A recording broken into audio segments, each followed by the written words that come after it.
फुकट मातोला रखली जतन निगा हिरवे मायला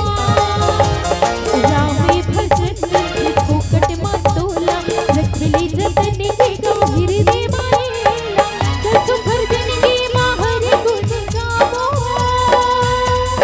ये मेरी झूलाला सफल बनावो ते होगे नादानी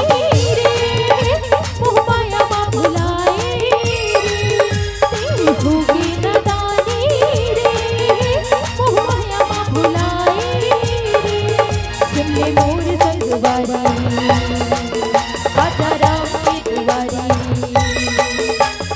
मोर संगवारी आजा राम के दुआरी उठते बैठते हम हीरा में गाल तो बनते मंदिर मांगा सिया राम ना बसा ले होगी नदानी मोह माया मा भुलाए